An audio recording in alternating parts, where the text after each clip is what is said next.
Dito yan. 1 year warranty yan. Ha? 1 year warranty. May warranty to? Sa salpak ba namin?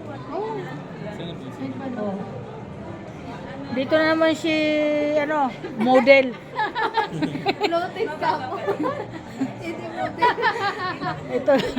Ito, natatawa siya kanya kasi model daw siya. Ano, di ba? Nag-live ka naman doon po. Ano, model ka pa. Kumuha siya ng cellphone dito pang model. Ano ba sinabi niya dito?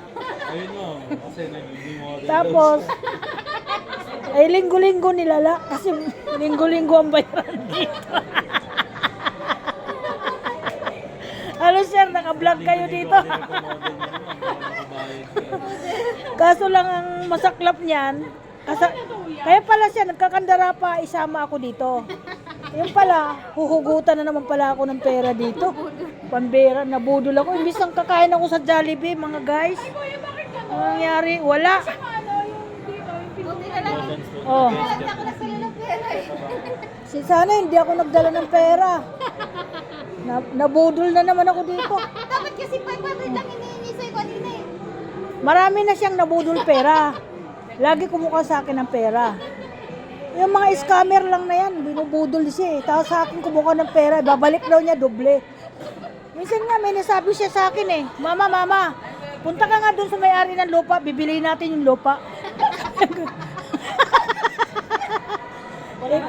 Ako naman si Tanga, napunta ako dun sa may-ari ng lupa, tinawad-tawaran ko pa.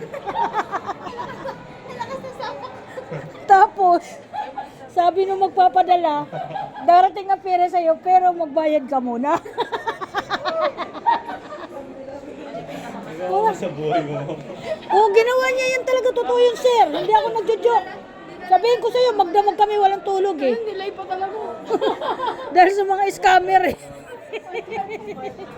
Oh, ayan.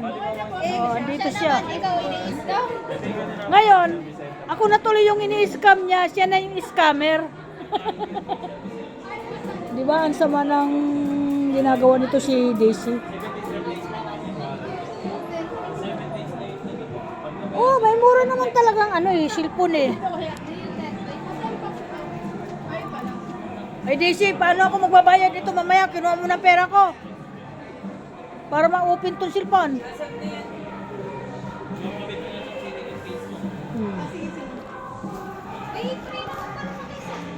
Hello.